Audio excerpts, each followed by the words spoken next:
I think we're live. Hi, everyone. Hi. Happy Friday. I hope everyone is having an awesome day. Just give us one quick second here to make sure.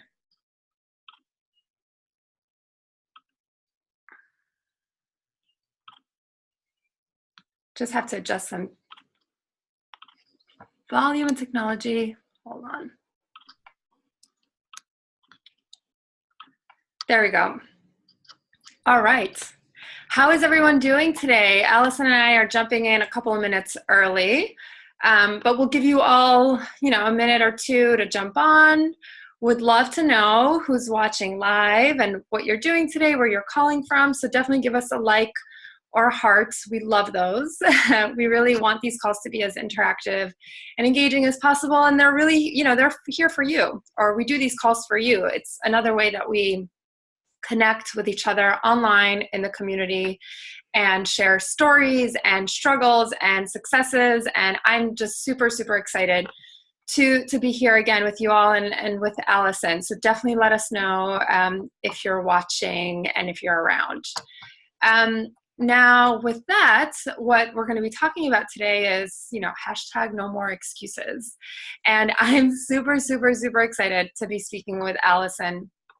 Allison has been a part of Work Bigger since, I don't know, for like almost 2 years now. We connected when Work Bigger was just a blog. I was in the process of still trying to figure out what Work Bigger was. I was writing a lot, and I reached out to Allison via email for feedback, because if you've been part of Work Bigger for a while, you know that I love feedback, and it's always been my mission to connect with the members as much as possible. So I reached out to Allison, we connected, and the rest is history. She joined the Work Bigger program about a year ago now. I think it was last April. And, the Work Bigger program even then was still it was one of the earlier rounds. And the work that she and I did together was really inspiring to me, because I got to see, well, first, I knew always that Allison's had so much potential, and what she was looking for through the program was really to get clarity on her mission.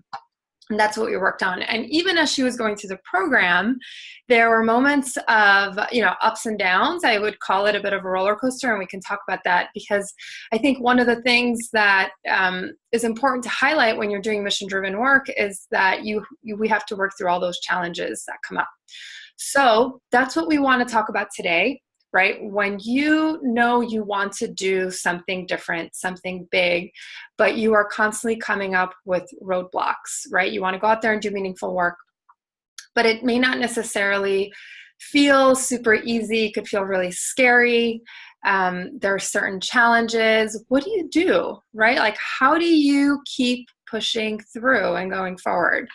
And, that's going to be at the heart of our conversation today. So I know we have so many women in the group who are looking for meaningful work, who are looking to do something bigger, who are looking to feel more connected to their work. Because I think essentially that's what we're saying. When people say, I don't love my job, we're really saying, I want to feel more connected to what I'm doing. So I would love to hear, where are you? Like, how are you feeling? What is the challenge that you're going through? What's holding you back? This is a time for discussion. Allison has so much insight to add, because she's going through it right now. And, with that, I'm going to pause on talking and let Allison share a little bit about herself. Allison, hi. Tell us about you. Yeah, thanks so much, Wilma, for having me here. It's such an honor. So just to give people background of where I come from and who I am, I grew up in a really small town in Northern California, and I was always surrounded by nature and people who were like really politically engaged. And it really inspired, ever since I was like in elementary school, I was like, I want to do something that's big and meaningful and like helps the world in some way. And so that's kind of been my journey, has really been kind of trying to find like what is that meaning, and what does that, like, how do I want to show up in the world? And one of kind of like I grew up with grandparents who were world travelers, and so I was like, inundated with all these wonderful stories about like the world and people and how like different, but how wonderful like humanity can be. And I went to Japan on a student exchange program when I was in high school, and it like utterly changed my life. And I do kind of want to share a little bit about that story because it's very pivotal for me.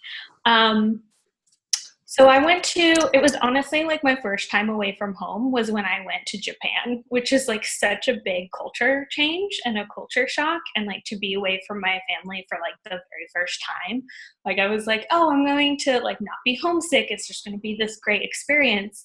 And then some of the food actually reminded me of home.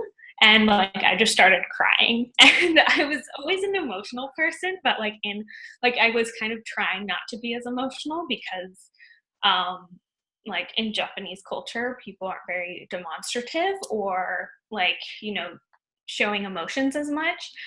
And that was really intense because one of the chaperones kind of came over and was like, what do you need? And like kind of asking what I needed. And I was like, you know, I just wanted a hug. And my Japanese host mother was actually chaperoning that day, and she basically put her arm around me the entire day and made me feel like welcome and like just like okay to be myself. And that was the kind of the turning point for me of like, how do you reach out to people in a way that like makes them feel comfortable even if you're not used to it? And at the end of it, I heard through a translator that she thought she wanted to start hugging her children more because she saw of like that, how much of an impact that made to me. So that kind of set me off a path of like studying international relations and like wanting to travel.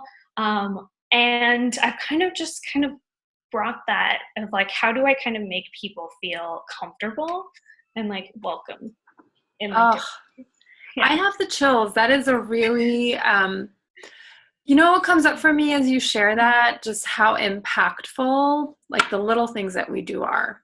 Mm-hmm. Sometimes we think that we have to go and do something massive in order to make an impact, but I feel like that was such a simple gesture and it really stayed with you. And not only did it stay with you, because like knowing you, I know one of your biggest values is connection.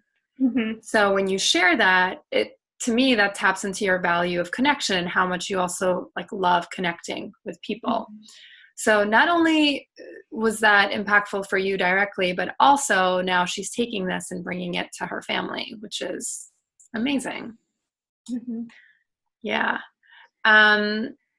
So you told us about that experience and how that inspired, essentially like sent you on that path. And I think that's really what's important when we talk about being mission driven. It's, you know, really important to tap into those experiences that have really connected with us on a deep level. Mm-hmm. Essentially, that's how we can get more clear on what kind of work really resonates with us.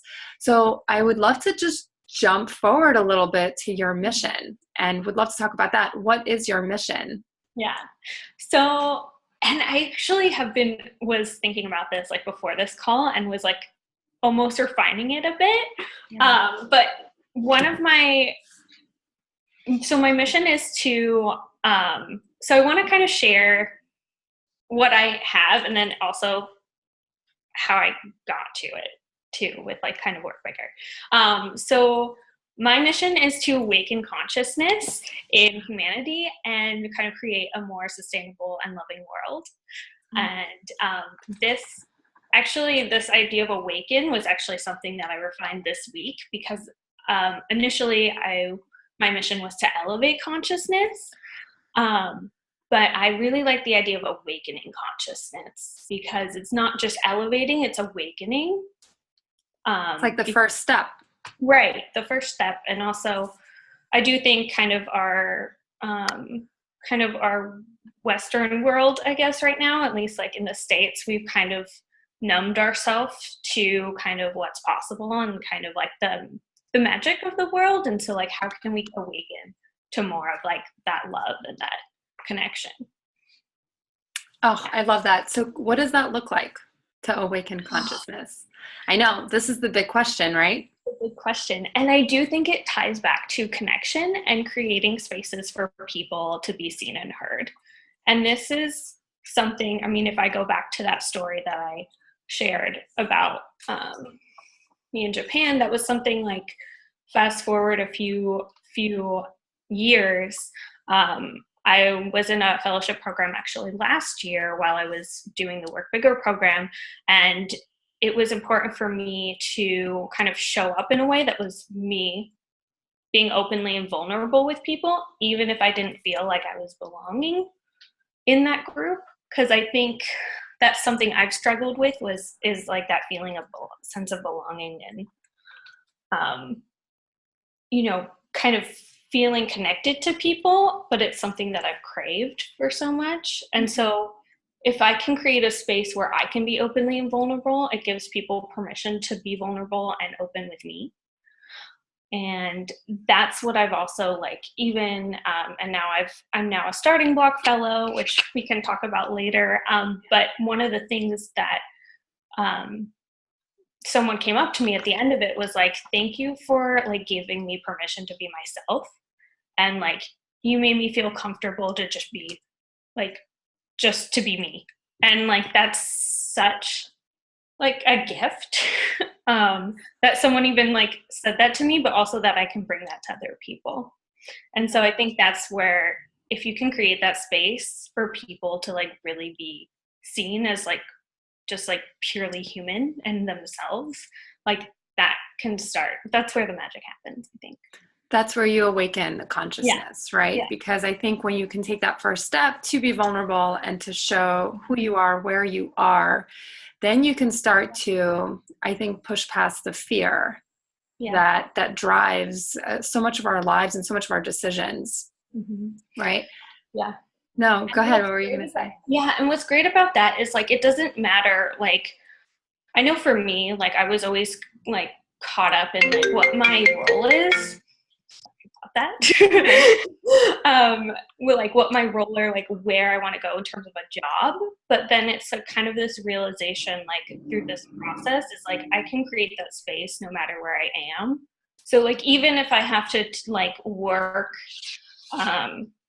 like doing something that maybe isn't quite what I want, like I can still create that space where I'm at and then like create the opportunities for me to kind of continue to move forward. That's amazing. Before I want to switch gears a little bit and talk about something that I know is in the minds of a lot of women in our community. Before I do that, I would love to know what questions are coming up for anyone who's watching, whether you're watching this live or you watch this afterwards. I'd love to hear, like, has that come up for you? Like that need to be seen? And this is kind of a big question, and it's also kind of a vulnerable question because we don't walk around, I think, always super aware of what our fears are, of what's holding us back. So as Allison is sharing this mission to awaken consciousness so that people can be seen and they can have the space to really be who they are, would love to know what's coming up for the women in our community. So definitely feel free to share with us. And the next question I have for you, Allison, because I think this is really important. You recently quit your job, right? I wouldn't say it was actually too recent. It was several months ago now, because it was when we first featured you on the blog. Can you share what that was like? I know that was not an easy choice for you. Easy, right? Not easy in some ways. So I'd love to talk through that, because I know there's a lot of women in our community who also struggle with a similar decision of, I have this thing, I know I want to go do it, but something is holding me back, like, whatever that is. So can you talk through that a little bit, that experience? Yeah. So I was working in a nonprofit. It was actually, I moved back home to Sonoma County. And I was working in a nonprofit, and it was working on sustainable food and food justice issues, and like in an interfaith setting. So like, it was like a really cool mission. And so I had started that in, I think, April. And by the time like kind of a few months went by, and it was kind of feeling like it wasn't the right fit for me. I was feeling that kind of a lot of my decisions or my work was being questioned constantly. And so it was kind of bringing up kind of those like sense of self-doubt and like lack of self-confidence that I've like already been struggling with. So it was kind of bringing that back up. And that was really difficult because I had just started the job and I was kind of like, I don't want to be here anymore. But I felt like I had to be there for at least a year before like I could consider quitting.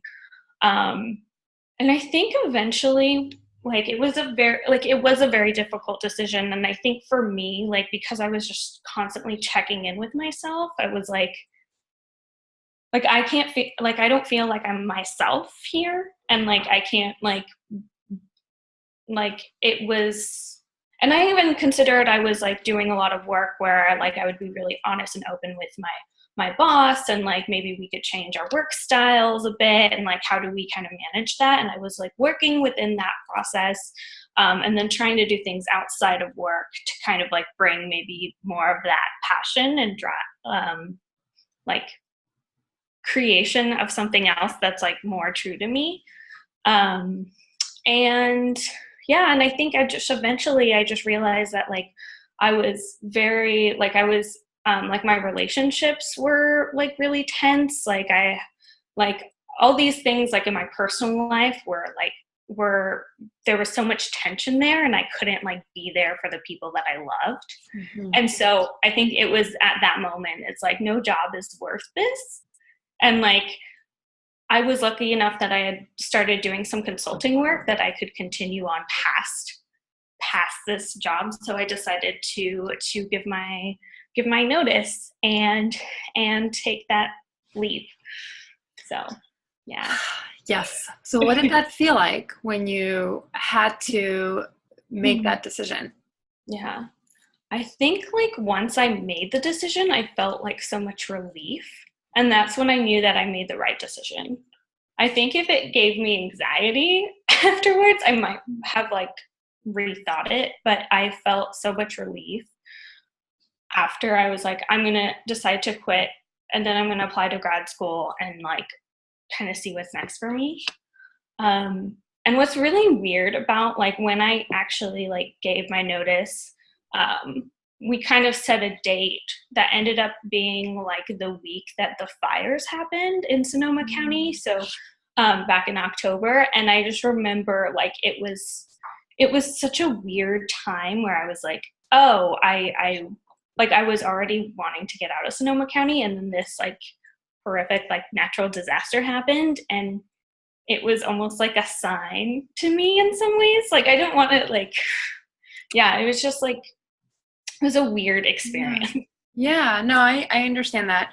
I want to read a quote that you shared in your blog interview, which was really good. You said, in regards to quitting your job, I feel like this is the first time in a while I have made a decision that was purely for myself and truly in line with what my gut was telling me that I needed to do. Mm-hmm. That's so powerful. Like last Friday, I, did a Facebook Live for our community where I talked about scarcity versus possibility. Mm-hmm. What I'm hearing when I read that quote, and when I was rereading your interview a couple of days ago, was that you approach these decisions and you've been approaching your mission from a place of possibility. Mm-hmm. Right? Really going out there and opening yourself up to what it looks like now to go out and execute on your mission. But I know it hasn't always been that way, not just for you. Like when I say that, I think it's for most of us. It's the human condition. I actually think like we know deep down we are meant for something. We want to go out and do something, but we have all of these challenges that come up for us. And pushing through that, I think that's like the opportunity. That's the growth opportunity. But can you share a little bit what those challenges have looked like for you as you have gone out to execute on your mission and do the work that's most important to you? Mm-hmm. Yeah, I mean, I think for me, the challenge has always been like in terms of like a career, like it's really hard to go out into the world and say, I want to create spaces for people to be seen and heard, or I want to like create a more sustainable future. And then people usually respond with like, well, how are you going to do that? And like kind of this kind of like, oh, well, this is just how the world works. Like, this is just how it is. You're just going to need to deal with it. So I think that's been, yeah. And that's been a challenge because I think I have been like always like really open about like my kind of, I don't know, rugged optimism. And I don't know if it's optimism, but more like hope for the world is like, I do have like a really firm belief in people, like even after like, you know, people kind of let you down. I still believe that we can kind of create something together. And I think that's almost been a challenge because a lot of people don't think the way that I do. So it's trying to find kind of my path and like understanding that because connection community is so important to me, like maybe I just haven't found that community yet, and kind of searching for those people who I can kind of surround myself with that have similar types of like beliefs about the world and possibilities. Yeah. And Allison, like you may not, let me take a step back. I do think those people are out there. I don't think what you have is just optimism or hope. I think what you represent is the possibility that we talked about on the last Facebook Live call. You approach the world from that place. But in our society, like that's very rare. We don't operate on that level. We like fear is so deeply ingrained in everything that we do. And I said this last week, whether it's in business, whether it's in life, whatever decisions we make, we almost feel like we have to protect ourselves. What is that? What could possibly go wrong? You don't operate that way. You look at the world from a place of possibility. And I think that that's on a personal note, why you and I connect so much, because I think like that is amazing. And that is why your mission is as big as it is. Like we almost need that in the world today. And going back to the comment you made about the community, I think those communities exist. Like those communities exist. They're just not like super prevalent. And I definitely think I found that now, but like I think before when I was kind of like that was kind of like the path that like those doubts and those fears. And I do want to talk about fear, but I'm not sure if you're done yet or not. No, I wanted to call that out because I feel like you're a pioneer. And when you're a pioneer, you are going out and creating those spaces, which is what you want to do anyway. And the fear and the challenge that I see with you is like being okay with that, right? Being okay that maybe some parts of this journey, some parts of this mission are going to feel a little lonely for you, and tapping into connecting with people who, can share in those values, share in your values, I think will definitely help. But I just want to reflect that back to you because that's what I see when you and I talk through it. And I do want to jump to what you were saying about fear, but I'm seeing a couple of comments come in. I would love to read them to you because I think they're awesome. And thank you, ladies. Lindsay says, this is so relevant for me as someone gave me anonymous feedback on my pitch that I needed to lower my voice because I sounded like a valley girl. So there's this general shit around not wanting to be criticized. Yeah. And then Laura wrote, Lindsay, someone told you to lower your voice. Wow. If I were you, I'd speak louder. Yes, Laura. I love that. Allison, does anything come up for you as Lindsay and Laura are sharing that and just going back and forth on like us feeling like we have to lower our voices? Yes, because that's actually something that I've been told too. Like, I think especially like as women, like there's this idea of like you have to have your voice a certain way or you'll be perceived a certain way. And I feel like that's something that we definitely need to like kind of work against. And also I feel like there's almost like what's needed in this world is like a female revolution, quite frankly, is like there needs to be more feminine energy and like power. And so like just like keep doing you is my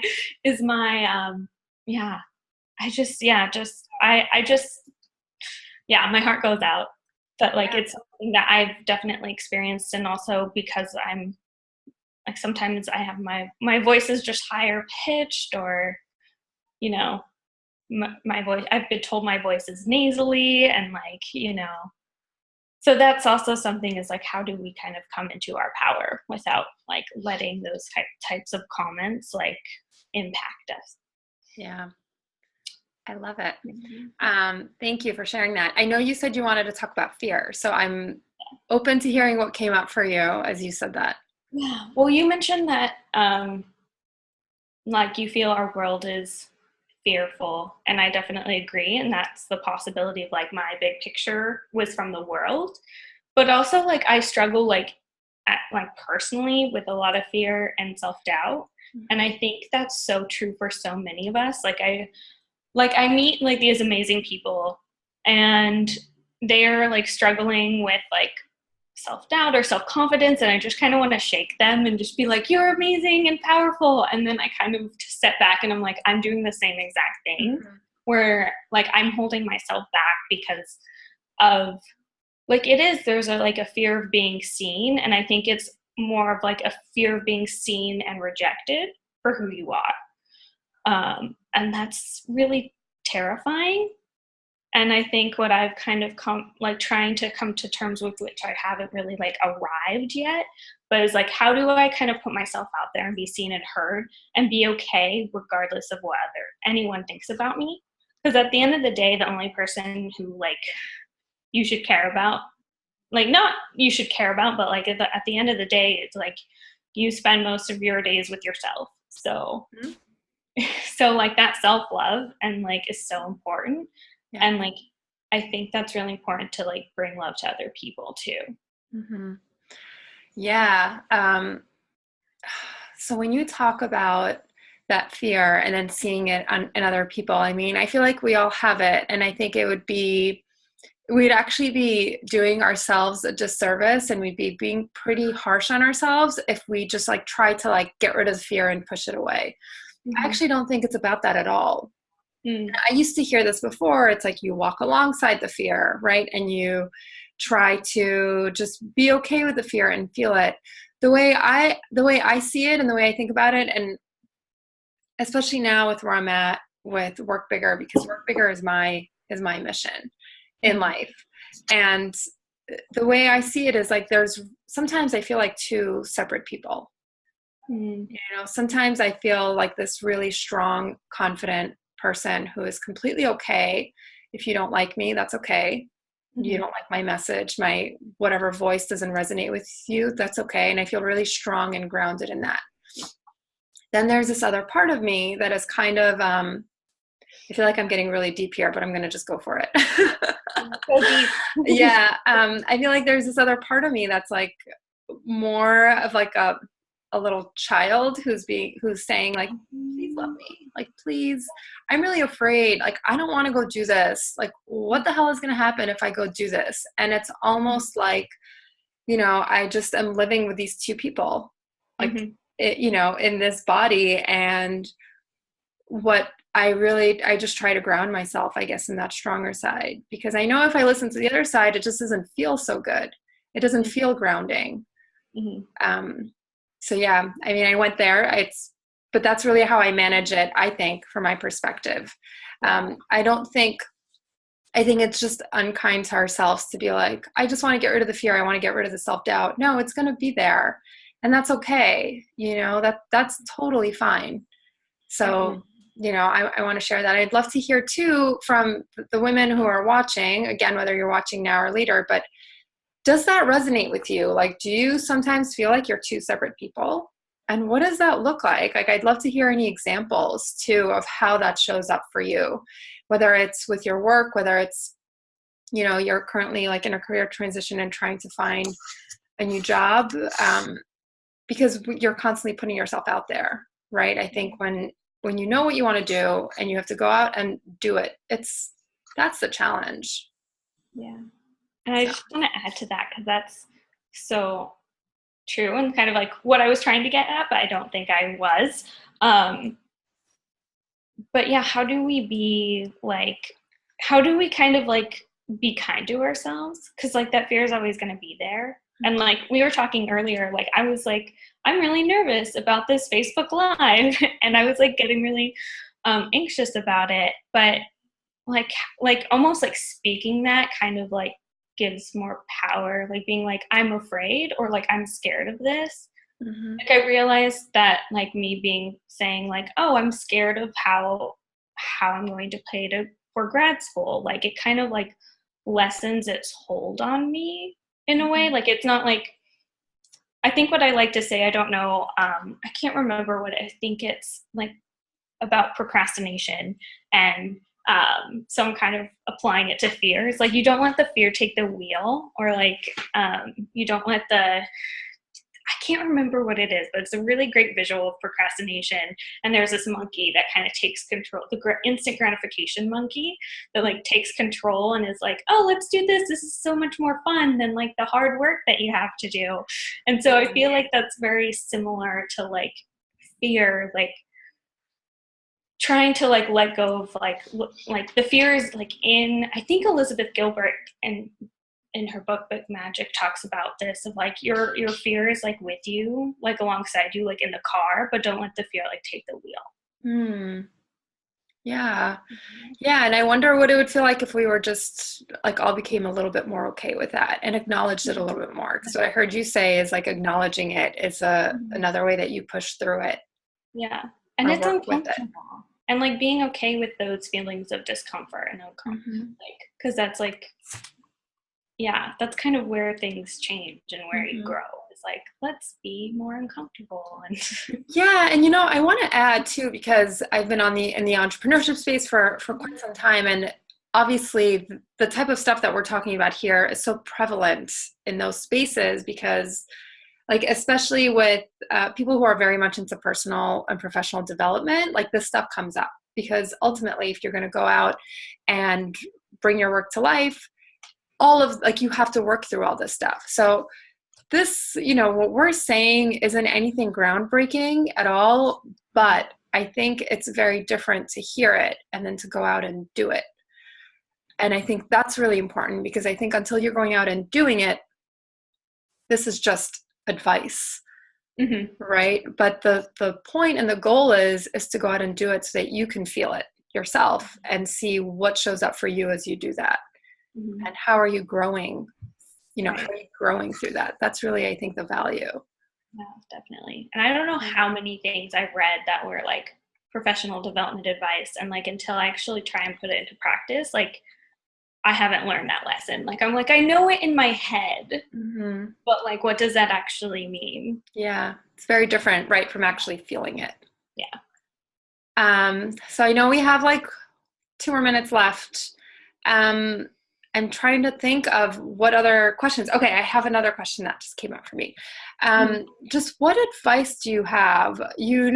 Allison, like you've been involved with Work Bigger Again since the beginning, so you're pretty like involved with what's going on. So I'd love to hear, what advice do you have for the women in our community? I just think like listening to yourself is like so key, and like giving yourself permission to like be uncomfortable and be okay with like the fact that like it's a process, and like you're not gonna arrive. Like I feel like I'm still like in it. I'm still kind of figuring out like how I'm going to like how I'm gonna bring my mission to life. I'm still figuring out like how I want to kind of live, like just like my entire lifestyle. Like how can I kind of create a new lifestyle that's like more in line with my values. So like definitely it's a process, and I've even talked to some women before, like in the community, but also like outside. It's like trying to find like that, like you have arrived, but that's not a place that we reach, because it's going to continue regardless. And also like just like take the leap. I think like if there's something that you're really inspired by and really passionate, like what I love is like there's a quote by Marianne Williamson that says like your playing small does not serve the world. And like if you have a gift, like it's your purpose to give it away, which is, yeah. Because we need people just working to create like a better world. Yeah, I agree with you. Thank you so much. This has been so much fun as always. Where can the girls find you? The girls in the community, can they reach out on Facebook? Like what's the best way to connect with you? Yeah, you can reach out to me on Facebook. You can also find my LinkedIn. I think it's just a Callow Okay. for LinkedIn. I don't actually have a personal website, so you can't find me on a personal website, but I might create one someday. But yeah, so Facebook or LinkedIn are probably like the best ways to connect with me. Okay, awesome. Thank you so much. Allison, you're the best. I am so excited. Definitely let us know, ladies. If any other questions come up, Allison and I are around. We'll answer questions, right, Allison? Like as they come up. And we're here, and we'd love to hear your thoughts. Love to hear what resonated, what came up for you as we're sharing this. Again, this is an opportunity for all of us to connect together as a community. So what struggles are you going through right now? What excuses are you making as you're thinking about making a transition and trying to find that best next step for you? Definitely share it with us in the comments. I'll share Allison's LinkedIn profile so you can connect with her or reach out on Facebook. But otherwise, we'll see you next week. We're going to be doing more of these Facebook Lives. I actually have some big news to share on the personal side, which I'll share probably on Monday. Very excited to share that with you. It's actually very much part of the theme of all the stuff that we've been talking about these past couple of weeks. So I'll share more about that call in a little bit. But other than that, have a wonderful weekend. And thank you again, Allison, for everything. It's so awesome chatting with you. Can I offer a give to the community? Yes, please. Yeah, really quickly. So if you are someone who like doesn't know what your mission is and is like struggling with like, maybe you've done a lot of things that are really great, but you're trying to struggle to like find like what you're really passionate about. I'm really happy to like get on a call and just ask you lots of questions because I'm really interested in people, and I would love to like just kind of get to know you all more. And I find that I ask questions that people tell me I ask questions that they've never been asked before. So if you're interested in like delving deeper, please reach out to me. Thank you so much for that. And I just want to say that is an amazing offer, Allison. Thank you. Allison is a visionary, and she's a big thinker, and she's a futurist. All the stuff that came up in your Strengths Finder, which I see like are huge skills for you. So I would definitely take her up on that offer. I'm going to share that in the comments as well. But thank you. That's awesome. Yeah. Thank you so much for everyone. All right. Thank you to you, Velma, for this wonderful community. Yay. I love it. My pleasure. All right. Bye, everyone.